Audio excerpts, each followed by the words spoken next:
नमस्कार दोस्तों, मैं फिर से अपने चैनल में आप सभी का स्वागत करता हूं। दोस्तों, जैसे कि मैंने ओपन कास्ट ब्लास्टिंग जब स्टार्ट किया था तभी मैंने कहा था कि भाई इसमें एक्सप्लोसिव का भी एक बड़ा भंडार है और दूसरा जो टेक्निकल टर्म है उसका भी एक बड़ा भंडार है। तो मैंने पहले बोला था कि मैं एक बार एक्सप्लोसिव पढ़ाऊंगा, दूसरा बार आपका जो है ब्लास्टिंग से रिलेटेड जो टेक्निकल टर्म है उस पर जो आधारित क्वेश्चन है वो मैं आपको दूंगा। तो आज पुनः मैं ओपन कास्ट ब्लास्टिंग का पार्ट 2 लेके आया हूं और इसमें हम लोग कुछ टेक्निकल टर्म से बनने वाले क्वेश्चन पे हम लोग जो है वो चर्चा करते हैं। तो चलिए स्टार्ट करते हैं और हम लोग बात करते हैं आज किस पे कि ओसीपी ब्लास्टिंग में जो है ना वो एक टर्म आता है कि भाई टेम्परेचर स्टेबिलिटी से रिलेटेड क्वेश्चन आता है कि कितना टेम्परेचर पे हमारा जो है ओसीपी ब्लास्टिंग में क्या क्या फर्क पड़ जाएगा या कितने तरह के चेंजेस आएंगे ओसीपी ब्लास्टिंग में टेम्परेचर स्टेबिलिटी से रिलेटेड। तो चलिए स्टार्ट करते हैं और लेते हैं पहला क्वेश्चन। क्या बोलता है कि अगर सैलरी एक्सप्लोसिव हम यूज कर रहे हैं और उस होल में जिसमें हम सैलरी एक्सप्लोसिव यूज कर रहे हैं उसमें अगर टेम्परेचर 80 डिग्री है तो क्या रिएक्शन होगा। यानी सैलरी एक्सप्लोसिव यूज किए 80 डिग्री सेंटीग्रेड तापमान पे तो क्या होगा। इसका आंसर होगा भाई सैलरी एक्सप्लोसिव क्या करेगा, पानी छोड़ देगा। पहला, सैलरी एक्सप्लोसिव 80 डिग्री टेम्परेचर पे क्या करेगा, पानी छोड़ देगा। अब दूसरा बात करते हैं हम लोग, क्या करता है कि कितना डिग्री सेंटीग्रेड भाई सैलरी एक्सप्लोसिव नहीं झेल पाएगा। दूसरा क्वेश्चन अगर हम ये बनाते हैं कि भाई कितना डिग्री टेम्परेचर जो है वो सैलरी एक्सप्लोसिव नहीं झेल पाएगा। कितना डिग्री, 120 डिग्री सेंटीग्रेड तापमान जो है वो सैलरी एक्सप्लोसिव नहीं झेल पाएगा।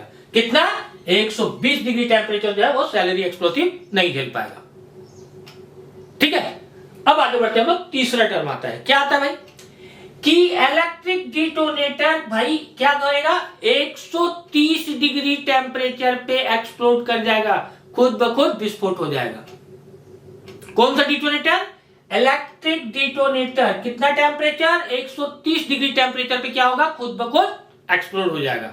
ये तीसरा टर्म है, इलेक्ट्रिक डिटोनेटर 130 डिग्री टेम्परेचर पे खुद ब खुद एक्सप्लोड। अब चौथा टर्म आता है, क्या बोलता है कि अगर हम लोग इलेक्ट्रिक डिटोनेटर इस्तेमाल कर रहे हैं और उसका टेम्परेचर 100 डिग्री सेंटीग्रेड है, जहां पर इलेक्ट्रिक डिटोनेटर इस्तेमाल कर रहे हैं होल का टेम्परेचर 100 डिग्री टेम्परेचर है, तो क्या होगा, वो खुद ब खुद 2 घंटे में चार्ज हो जाएगा। दोस्तों कितने घंटे में, 100 degree temperature use electric detonator, 2 घंटे में खुद ब खुद charge. Electric detonator 100 degree temperature use, कितने घंटे में चार्ज, 2 घंटे में चार्ज। ठीक है, अब 5वां नंबर क्वेश्चन क्या बोलता है कि भैया अगर होल में हम लोग डिटोनेटिंग फ्यूज इस्तेमाल कर रहे हैं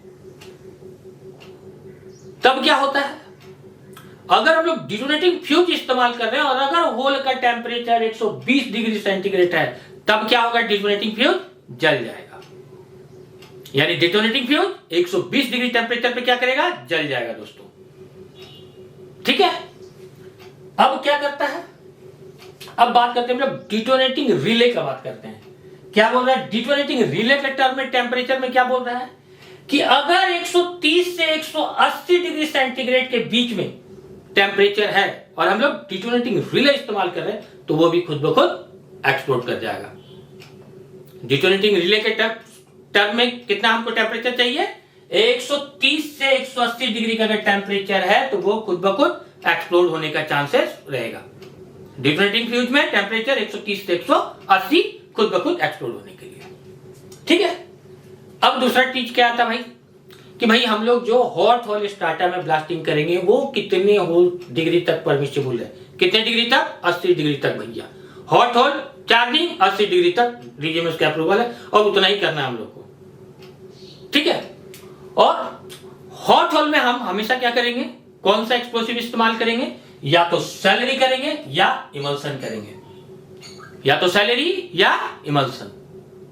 और एक चीज जो आता है हम लोग को ब्लास्टिंग में, बड़ा नॉर्मल सा क्वेश्चन है, ओसीपी का सबसे इंपॉर्टेंट क्वेश्चन, कोई भी पूछ देगा भाई कि ब्लास्टिंग चार्जिंग के कितने घंटे के अंदर कंप्लीट कर लेना है। ओसीपी ब्लास्टिंग चार्जिंग के कितने घंटे के अंदर कंप्लीट कर लेना है, 2 घंटे के अंदर कंप्लीट कर लेना है दोस्तों। ठीक है दोस्तों, अब आगे बढ़ते हैं हम लोग। अब इसमें हम लोग क्या देखते हैं कि भाई कौन कौन से मेन एक्सप्लोसिव का हमारा डेंसिटी कितना है और वीओडी कितना है। दोस्तों मैं बता दूं कि इससे रिलेटेड क्वेश्चन अक्सर एग्जाम में पूछे जाते हैं और हमको लगता है कि आप लोग की तैयारी में ये अब तक शामिल हो चुका होगा, तो एक रफली मैं आप लोग को दे रहा हूं कि दिमाग में एक बार फिर से रिवाइज हो जाए। तो उस पर एक हम लोग चर्चा करते हैं कि भाई कौन कौन से एक्सप्लोसिव का कितना डेंसिटी है और कितना वेलोसिटी ऑफ डेटोनेशन है। ठीक है, इस पे हम लोग एक ग्राफ लेते हैं। तो पहला क्या आ रहा है, एनफो। एनफो का डेंसिटी 0.85 टू 0.90। एनफो का डेंसिटी 0.85 टू 0.90। और अगर इसका वीओडी का बात करें हम तो कितना होगा, 3000 से 3500 मीटर पर सेकेंड। ठीक है, आगे बढ़ते हैं हम लोग। अब दूसरा क्या लेते हैं हम लोग, सैलरी। सैलरी एक्सप्लोसिव का भाई डेंसिटी कितना है और इसका वीओडी कितना है। तो सैलरी एक्सप्लोसिव का डेंसिटी कितना है, 1.05 टू 1.25। डेंसिटी सैलरी का 1.05 से लेके 1.25 तक। और अगर वीओडी का बात करें हम सैलरी कितना है तो 3800 से लेके 4500 मीटर पर सेकेंड। सैलरी का वीओडी 3800 से 4500 मीटर पर सेकेंड। ठीक है, अब तीसरा हम लोग आते हैं, किस पे आते हैं, इमल्सन पे आते हैं भाई। तो इमल्सन का जो है वो डेंसिटी कितना है, तो इमल्सन का डेंसिटी है 1.15 से लेके 1.30। इमल्सन का डेंसिटी 1.15 से लेके 1.30। और अगर वीओडी का बात करते हैं हम लोग तो कितना होता है, 4500 से लेके 5500 मीटर पर सेकेंड। 4500 से 5500 पर सेकेंड किसका, इमल्सन का। ठीक है, अब चौथे पे हम लोग आते हैं कास्ट बूस्टर। कास्ट बूस्टर का भाई डेंसिटी कितना है, 1.55 से लेके 1.60। कास्ट बूस्टर का डेंसिटी कितना है, 1.55 से लेके 1.60।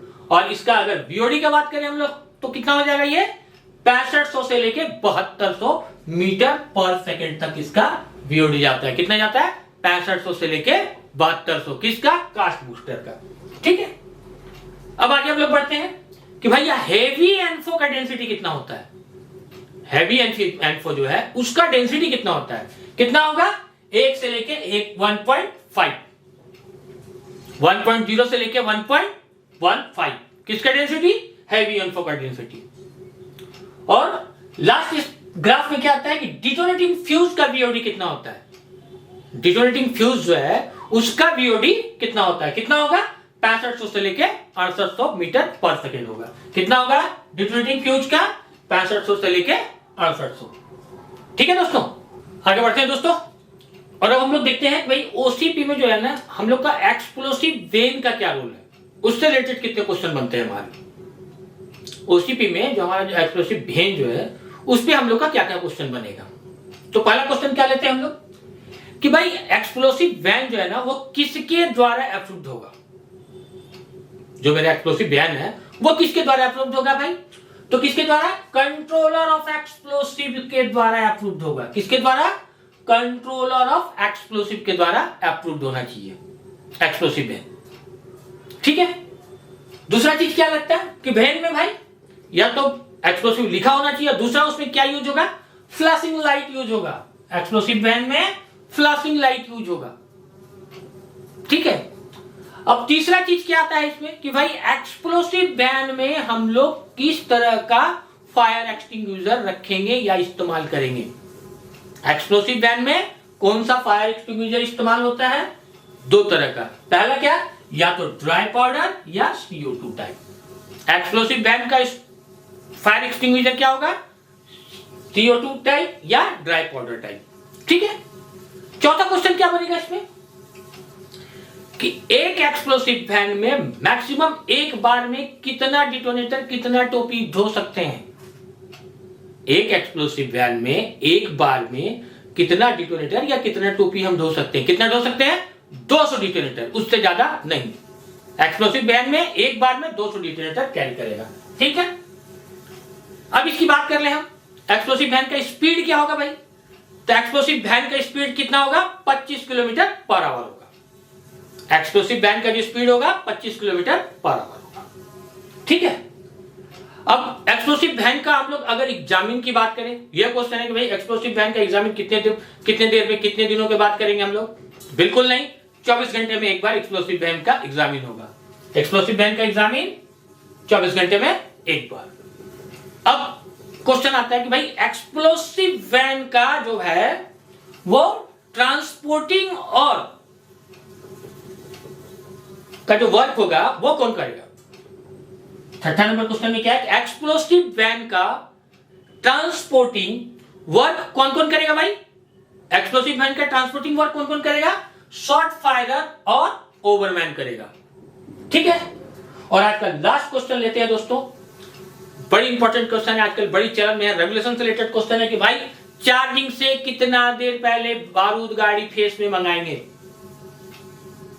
ओसीपी में चार्जिंग से कितना देर पहले बारूद गाड़ी हम लोग फेस में चार्जिंग के लिए मंगाएंगे? कितना देर पहले? मात्र 30 मिनट पहले मंगाएंगे दोस्तों। तो दोस्तों आज का ये वीडियो मैंने टेक्निकल वर्ड से रिलेटेड क्वेश्चन आप लोगों को दिया। ये वीडियो मैं यहीं तक रखता हूं। आशा करता हूं कि मेरा प्रयास, मेरा मेहनत आप लोग को अच्छा लगता होगा।